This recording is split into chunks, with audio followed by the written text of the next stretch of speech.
할렐루야. 옆에 펴두고 5월 한 달은 행복한 달입니다. 인사 좀 하시죠. 정말 그러냐고요. 하나 더 물어보세요. 오늘이 무슨 날이냐? 예? 스승의 날 말고요. 그러니까 맨날 오늘 남성들은 오늘 무슨 날이에요? 이제는 뭐냐? 부부의 날. 참 은퇴하고 나면은 부인들이 그렇대요. 이 은퇴하고 나서 남자들은 젖은 낙엽이래요. 아주 지겹대요. 떨어지지도 않고 그냥 끝까지 쫓아다니느냐고. 그래서 늘 여자들은 스트레스 받는데 우리 옆에 보고 여보 사랑해. 옆에 보는 앉아서 부부끼리 앉아서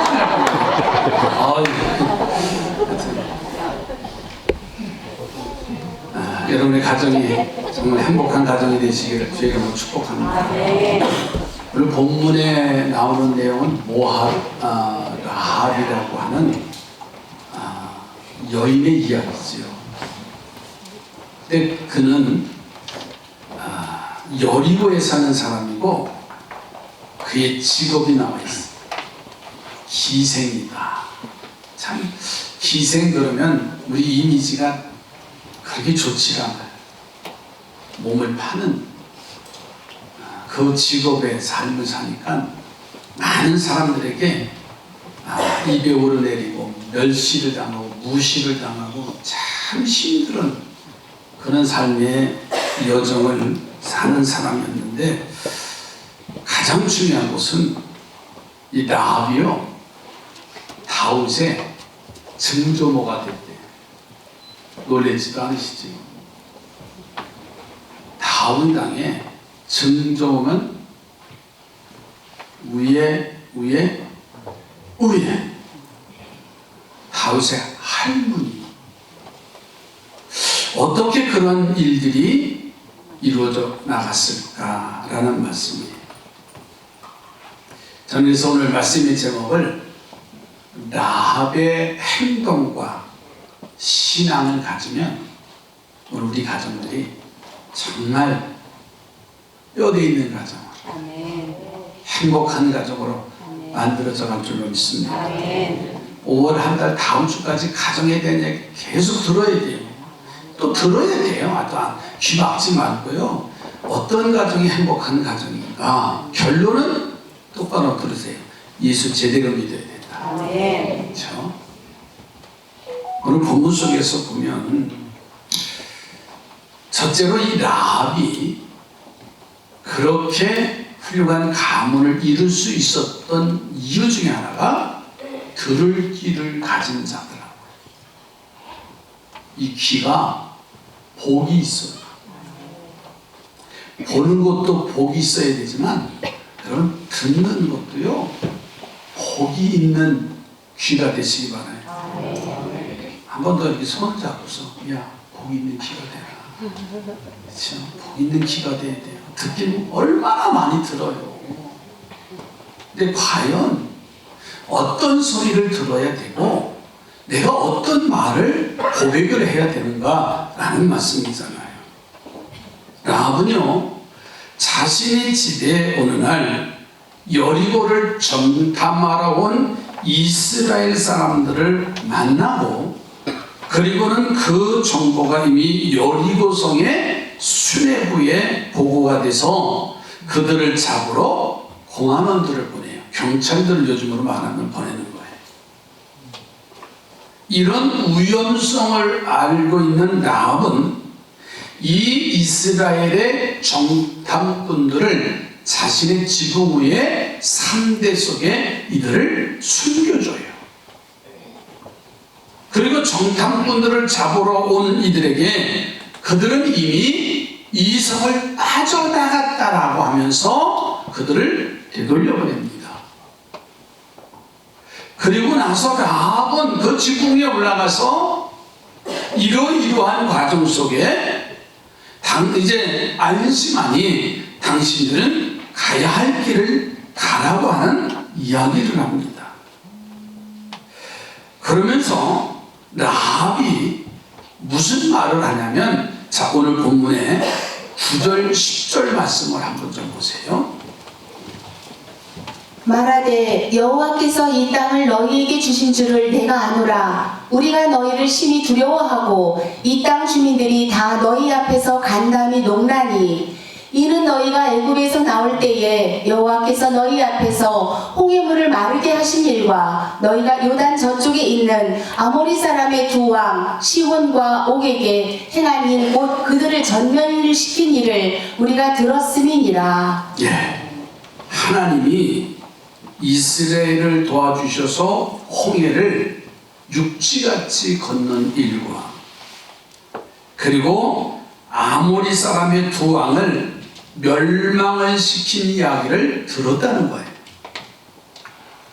그리고서 그로 인해서 여리고 사람들도, 여리고의 성도 멸망당할 것이라는 것을 자신이 알고 있기 때문에 나는 당신들을 목숨 걸고 도와주었다고 고백을 해요. 자, 여기서 우리는 라합의 귀가 복이 있다라는 사실을 알 수가 있어요. 그가 말합니다. 이 땅을 너희에게 주신 줄 내가 알았다. 지금 이 성에 바닥에 소문이 나는데 나는 그 소리를 들었는데 이스라엘 백성들이 이 성을 점령하고 그리고 우리는 그들의 종이 될 수밖에 없다라고 하면서 이 정탐꾼들을 목숨을 걸고 죽여주는 겁니다.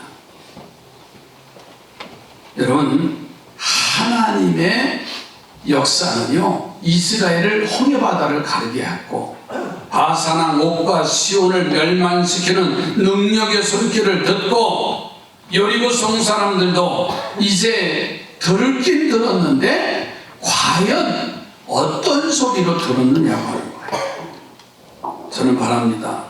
믿음의 귀가 열려지기를 주님의 이름으로 축복합니다. 시대적인 상황 속에서 지금 믿음의 귀가 열려지지 않으면 이미 다 공멸하게 돼 있어요. 사건, 사고 일어나는 거 보세요. 너나 나나 알 것 없이 더 끔찍한 일들이 우리 주변에서 벌어지고 있어요. 무엇으로 그들의 것을 통제할 수 있습니까? 복음 외에는, 예수 그리스도 외에는 통제할 길이 없어요. 여러분, 잘 먹고 잘 되고 잘 사는 게 중요한 게 아니라 이제 달려가는 이탈됐던 그것을 브레이킹 할 수 있는 그러한 영적인 자세가 오늘 주의 음성으로 들려지기를 바랍니다. 그래서 라합처럼 진리를 들을 수 있는 믿음의 귀가 열려지기를 주의 이름으로 축복합니다. 재밌는 얘기 하나 할 거예요. 어느 교회에서 전도사님을 뽑으려고 공고를 했더니 전도사님이 4분이 지원을 했대요. 근데 그 중에 한 분을 뽑아야 되는데 참 어떤 사람을 뽑아야 될까 하고서는 이들에게 공통적으로 문제를 하나 내줬어요. 그 문제가 뭐냐면 폭풍우가 불고 칠흑같이 어두운데 버스 정류장에 3사람이 기다리고 있는 이야기입니다. 그 기다림의 내용이 뭐냐면 바로 아주 몸이 쇠약해서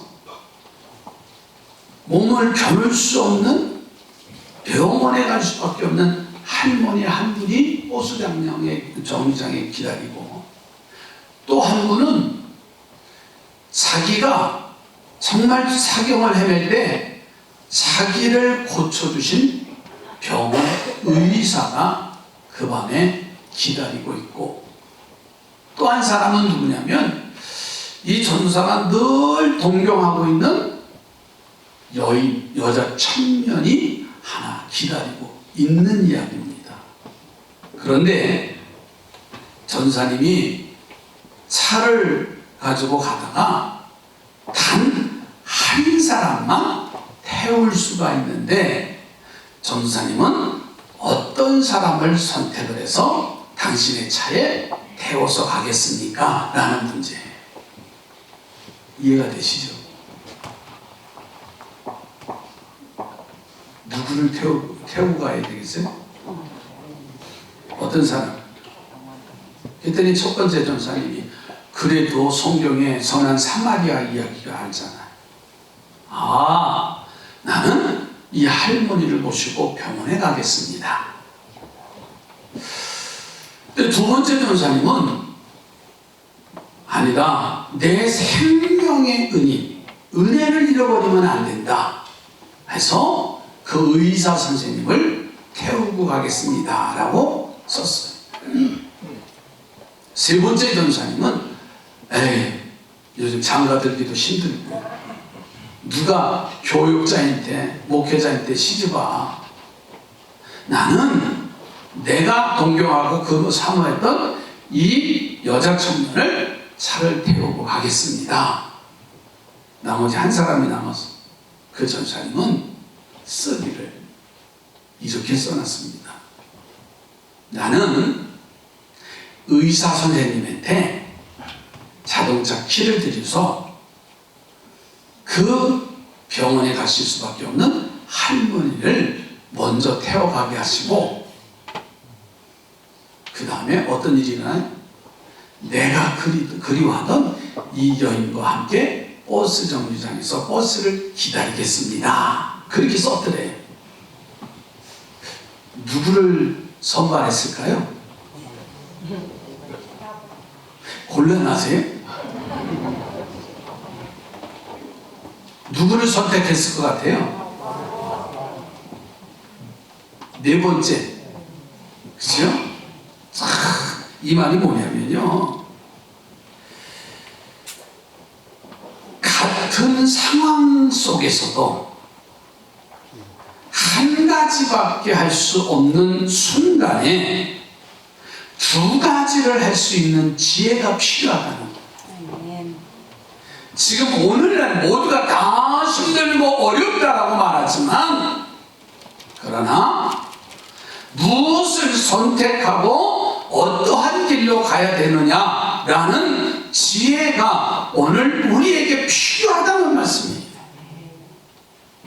현장에서 가늠한 여인들이 사람들에 의해서 예수님 앞에 끌려오지요.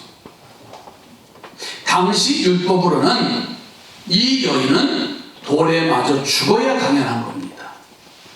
그때 예수님께서 그 둘러싸여 있는 무리들에게 명령합니다. 말씀합니다. 죄 없는 사람이 이 여인을 돌로 쳐줬습니다. 그 소리를 듣고 한 사람 한 사람 다 뿔뿔이 흩어져요.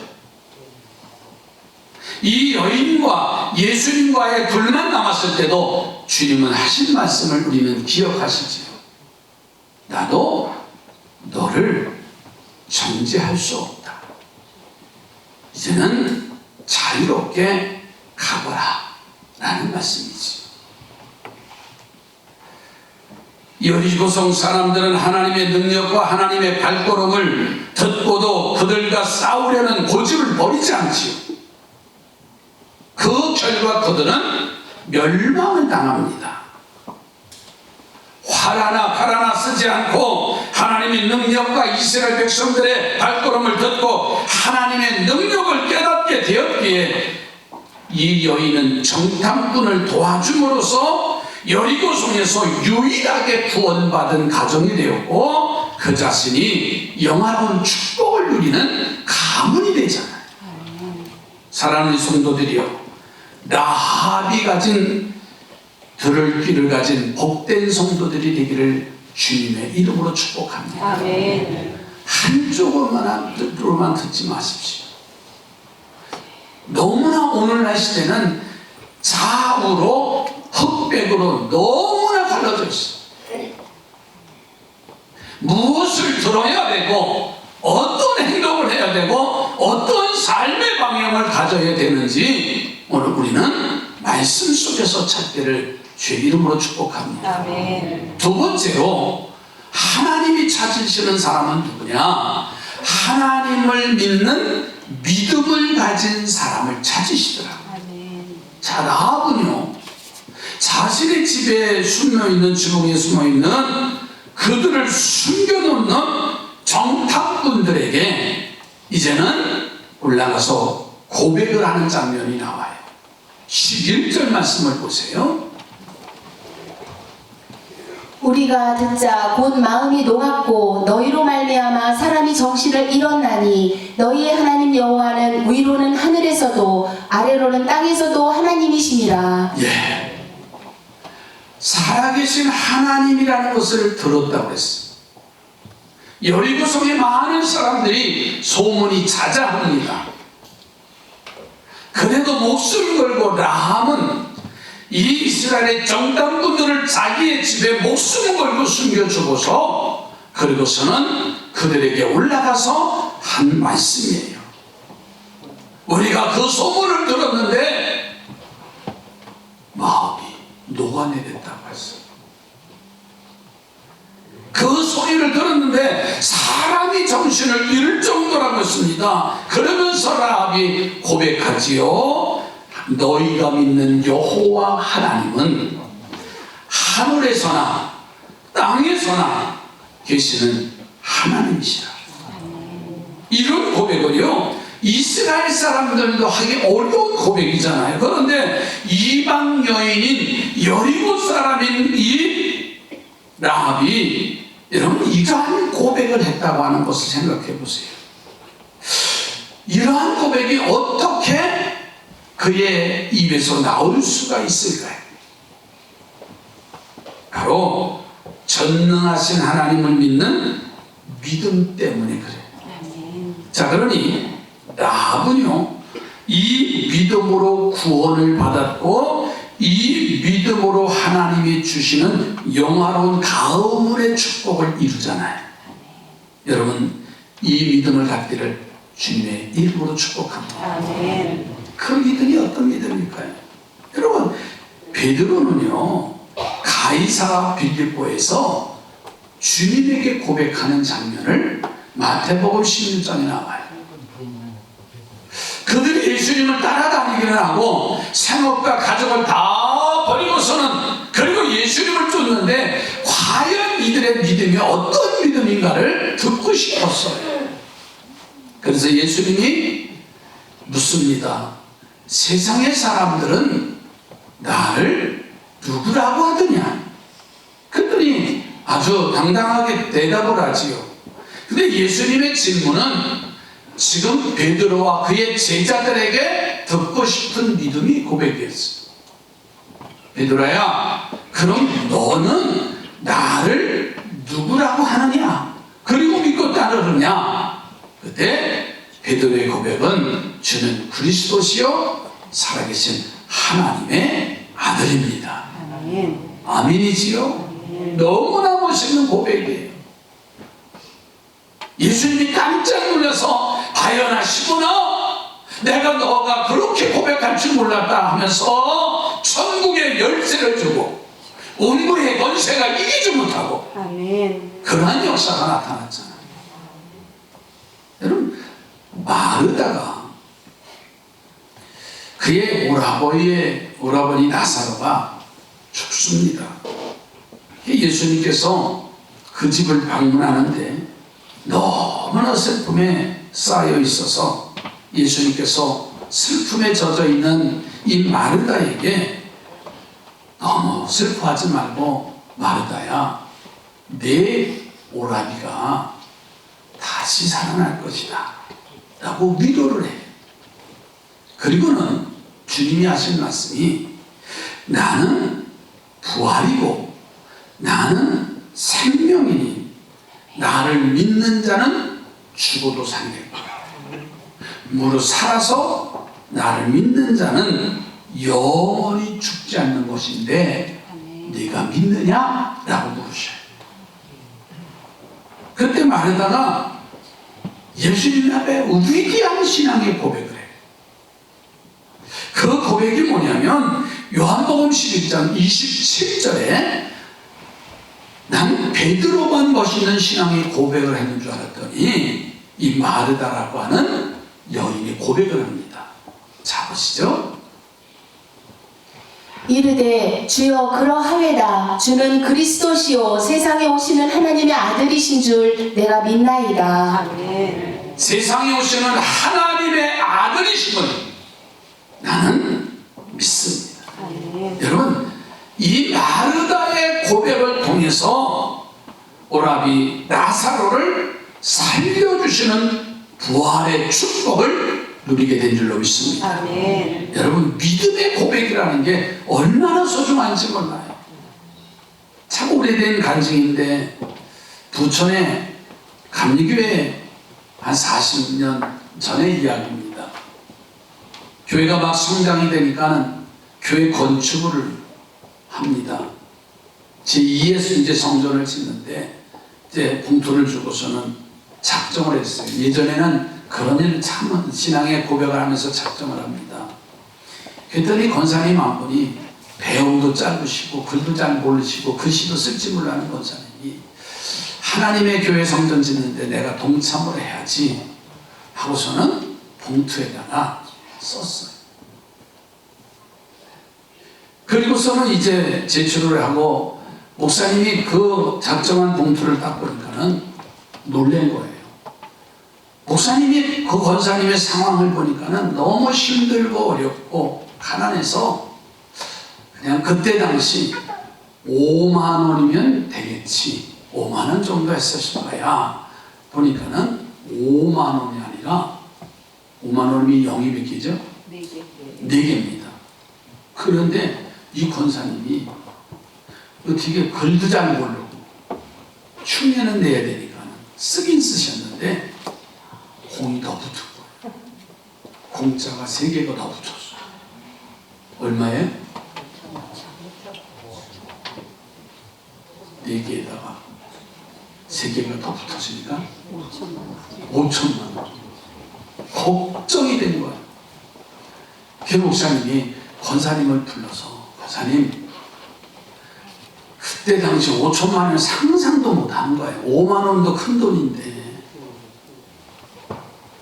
그래서 목사님이 불러다 권사님 이거 잘못 쓰신 거 아니에요? 그랬더니 이 권사님이 괴짜예요. 내가 글씨는 알긴 알겠시요? 아니 목사님 거기 공 하나 2개 3개 더 붙었다고 뭐 걱정하시냐? 그냥 놔두라고. 참 무식이 용감한 거지. 그래서 헌금을 못 하신 거예요 사실은. 그런데 그 교회가 성장이 되고 제3성전, 지금의 성전인데 오래됐어요 지금도요 그 교회가. 그런데 아들이요 사업을 하는데 잘 돼서 그 성전 짓는데 그때 당시 어머니가 작정한 5천만 원을 헌금했대요. 아멘. 믿거나 말거나. 우리의 생각은요 하나님의 생각과 달라요. 아멘. 믿음의 고백을 하면 아멘. 하나님은 나를 통해서 아니면 내 후대를 통해서 일하실 줄로 믿습니다. 아멘. 예? 라합같이 마르다같이 베드로와같이 믿음으로 한 위대한 신앙의 고백이 여러분의 입에서 나오기를 주님의 이름으로 축복합니다. 아멘. 오늘도 식사 마친 남의 부소별 맑은 물 모임이 있습니다. 서로가 힘이 되어지고 서로가 응원이 되고 서로가 격려가 되어지는 일출의 고백, 그 고백이 되시기 바랍니다. 아멘. 듣긴 많이 들어요. 우리 지 목사님이 강구하셨잖아요. 지난주 목요일에 어르신들 격려관 가는데 어쩌다가 출발할 때 기가 막힌 타이밍에 비가 쏟아져요. 제가 먼저 출발해서 저 만화박물관쯤 가니까 막 두두두두두 떨어지는 거예요. 큰일 났다. 그리고 먼저 제가 한 10분 전에 출발했는데 가는 곳에는 비가 안 와요. 아, 비가 인천만 삼산동만 오나 보다. 내가 위로를 받았어요. 그리고서는 이제 가서 먼저 기다리는데 한 10분, 15분 후에 이제 일행들이 도착을 했어요. 너무 일찍 또 차도 안 밀려서 너무 일찍 도착해서 거기 공원에 어린이 공원에서 삼산 어린이 공원에서 노시지. 거기 가서 한 15분 20분 동안 어르신들 이렇게 어린아이처럼 노시는데 이렇게 보니까 얼마나 좋은지 몰라. 근데 새카만 구름, 보지도 못한 구름이 밀려오기 시작을 하는 거예요. 야, 큰일 났다. 제가 사진을 찍어서 친구 목사님들한테 카톡으로 보냈어요. 했더니 거기가 어디냐, 그런 구름이 어디 있냐. 이거는 비올 구름이거든요. 아주 요상하게, 이거 자료로 좀 알려주세요. 요상한 구름이에요. 다들 카메라 대고서 막 찍으셨어요. 식당에 음식을 준비가 돼서 다들 들어가셔서 앉아서 식사하기 시작하는데 우두두두두두 보통 소나기가 아니에요. 밖을 보니까 우산 쓰고 다니더라. 큰일 났다. 케이블카는 어떻게 타? 바람이 불면 이게 위험한 거잖아요. 그랬더니 또 어르신들은 왜 식사를 또 그렇게 빨리 하시고, 좀 천천히 잡수지. 인솔하는 책임자들의 마음을 모르시는 거예요. 먼저 남자분들은 다 잡수고 요지로 이빨 쑤시면서 빨리 커피가 오려는 거예요. 거기다가 총회장님은 밥도 못 먹고 옆에서 밥 먹는 우리를 데리러 온 거예요.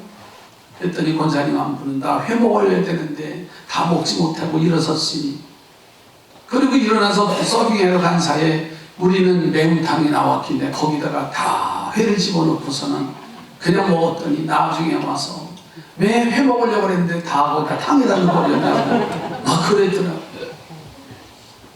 밥을 다 식사를 하시고 나서 밖에 나와보니까 있잖아, 쨍하고 해가 뜬 거예요. 제가 왜 그런 말씀을 드리냐면, 내 입술에서 나오는 말이, 믿음의 고백이 그렇게 중요하다는 거예요. 그리고서는 이제 케이블카를 타는데 나는 몰랐는데 어느 권사님은 너무 좋아서 그 케이블카 타고 안에서 노래를 부를 때요. 웬일이야, 웬일이야. 저구름이에요.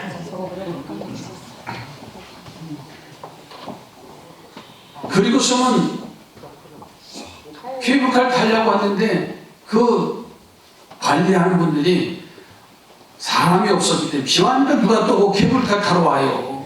우리가 독채는 것처럼 같은데. 그래서 이전사님은 이전사 4명씩 타시라고 그래. 그 사람들 7명, 8명 타거든요. 왜? 좀 여유 있게. 그랬더니 그분들이 하는 말이, 관리하는 분들이 안 된대요. 바람이 불어서 이게 무거워야 간대요.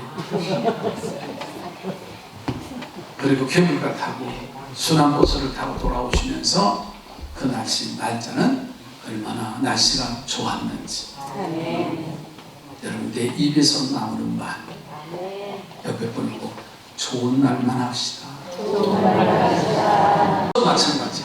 이거 왼수 같은, 절대로 그러지 마세요. 그러면 왼수가 되는 거예요. 오늘 부부의 날이라는 때 정말 좋은 사람이야. 그냥 집에서 자식들 일어나라 깨우고 또 안 일어나잖아요. 그러면 뭐라 그래요?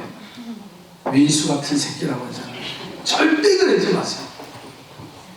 따라합시다. 좋은 놈. 그래야 좋은 놈이 되지요. 시질이 맨날. 입이 방종이잖아요. 지금 입으로 죄짓고 입으로 허러뜨리고, 아니에요. 하나하나 이제는 믿음의 사람들은 믿음의 말을 하시기 바랍니다. 옆에 보고 두고 볼 거야. 두고 봐야 돼요. 믿음의 말이 있는지 아닌지.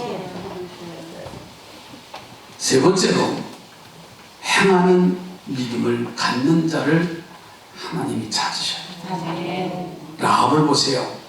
하나님이 역사한다는 소식을 듣고 놀랐다고 했잖아요. 그리고 그 소식을 듣고서 하나님을 믿는 믿음을 가져서 위로는 하늘에서도 땅에서도 하나님이시라고 하시는 유일한 하나님이시라는 걸 고백을 하잖아요. 그런데 그것으로 끝났다고 한다면 라합의 구원은 이루어지질 않았을 거예요. 그런데 이 라합을 보세요. 그 믿음으로 이스라엘 백성들이 보낸 정탐꾼들을 숨겨뒀고, 이 일은 정말 위험한 일이고 목숨과도 바꿔야 할 그런 일인데 그녀가 그들에게 가서 이야기를 합니다. 여러분, 라합이 이 일을 행동한 일은요, 누구나 할 수 있는 일을 행하는 것은 귀한 일이 아니었어요. 그런데 아무나 할 수 없는 일을 행하는 것이 바로 하나님이 감동하시는 일이었잖아요. 그래서 라합은 그 일을 행하고 자신이 행한 일이 참 어려운 일이었음을 12절 13절에 가서 이렇게 이야기합니다. 자, 12절 13절 볼까요? 그러므로 이제 청하노니 내가 너희를 선대하였은즉 너희도 내 아버지의 집을 선대하도록 여호와로 내게 맹세하고 내게 증표를 내라. 그리고 나의 부모와 나의 남녀 형제와 그들에게 속한 모든 사람을 살려주어 우리 목숨을 죽음에서 건져내라. 아멘. 그리고 그 결과로 자신과 온 가족이 구원을 받을 수 있는 증표를 달라고 했어요. 이 정탐꾼들은요, 라합의 행동에 감동을 먹었어. 그래서 감사의 표시를 하고 그 구원의 증표를 라합에게 주잖아요. 이스라엘이 여리고성을 정복할 때 창문에 붉은 줄을 매어 늘어뜨리는 증표입니다. 여호수아서 2장 18절을 가서 또 보실까요? 우리가 이 땅에 들어올 때에 우리를 달아내린 창문에 이 붉은 줄을 매고 내 부모와 형제와 내 아버지의 가족을 다 내 집에 모으라. 아멘. 라합의 가정은요, 여리고성이 멸망하던 날에 붉은 줄을 늘어뜨리고 그 표를 주셔서 여러분 그 축복을 누린 것을 보세요. 아멘. 다윗은요, 다윗의 증조모가 됐다고 했습니다. 라합은요, 여러분 이 이야기 속에서 행동하는 신앙이 하나님의 구원의 줄을 받을 수 있다는 진리를 발견하는 거예요. 창세기에 보면 최초의 살인자 가벨의 이야기가 나옵니다. 하나님 가벨을 이제 내어줬는데, 가인을 내어줬는데 구원의 증표를 줘요. 우리에게 십자가에 구원의 표를 주셔서 사망에서 생명으로 옮기시게 하신 하나님이 우리에게 완전한 구원을 이루기 위해서는 행동하는 신앙을 가지라고 명령하십니다. 여러분, 거지 바디메오, 소경 거지 바디메오 이야기를 잘 아시지요? 그는 앞을 보지 못하는 뿐만 아니라 거지라고 하는 신분이에요. 그런데 예수님이 이 동네에 지나간다는 소식을 들어요. 그런데 그분을 만나면 모든 질병이 떠나고 문제가 해결되고 그분을 만나면 내 인생이 바뀌어진다는 소문이 자자합니다. 마치 예수님께서 그 지역을 지나가는데 사람들의 소리가 들려지는 거예요. 야, 무슨 소리냐? 야, 예수님이 이 동네에 오셨대, 우리 동네에 오셨어. 그때부터 보이지 않지만 바디메오는 소리를 지릅니다. 다윗의 자손 예수여 나를 불쌍히 여겨주소서. 그냥 소리 지르는 게 아니라 애절하게 저분을 만나면 내 인생이 펼쳐질 것이다. 저분을 만나면 나의 눈이 띄어질 것이다. 라고 하면서 소리 질러. 지나가시던 예수님이 그 바디메오의 소리를 듣고 걸음을 멈춰요. 예수님은 사랑이 많으시고 자비로우신 분인데 앞을 보지 못하는 바디메오에게 다가오셔서 그의 문제를 해결해 주시지. 그런데 바디메오는요, 겉옷을 던져가지고 예수님이 계실 만한 곳으로 달려가는 거예요. 전심을 다해서 달려가요. 다윗의 자손 예수여 나를 불쌍히 여겨달라고 하면서 그 예수님이 어디 계십니까? 하면서 달려가요. 앞을 보지 못합니다. 달려가다가 사람에게 부딪힐 수도 있었을 것이고 달려가다가 돌부리에 쳐서 넘어질 수도 있을 것이고 그러나 그 예수 만나면 내 인생이 바뀌어지리라 믿음의 고백을 하면서 예수님 앞에 달려가요. 근데 예수님께서는 이 바디메오 이야기를 바디메오에게 묻습니다. 이미 예수님은 아셔요. 그런데 다시 물어요. 내가 내게 무엇 해주기를 원하느냐? 아니 앞을 보지 못하는 그 지각장인 맹인에게 분명히 그의 소원은 눈이 띄어지고 사물을 보고 그의 삶을 온전히 사는 것은 분명히 아실 텐데 내가 내게 무엇 해주기를 원하느냐고 물으십니다. 이 말은 너의 믿음의 고백이 내가 듣고 싶다. 그 말씀이에요. 주여 보기를 원하나이다. 그의 인생의 문제가 바뀌어졌잖아요. 사랑하는 성도들이요, 이제 우리는 귀로는 들었습니다. 보기는 귀가 됐어요. 내 입술로 믿음의 고백을 했어요. 그러나 내 귀로 듣고 입술로 믿음을 고백했지만 라합처럼 행동하는 그 믿음이 오늘 이 시대에 필요하다는 거예요. 여러분, 라합은 다윗의 전조모가 됐대요.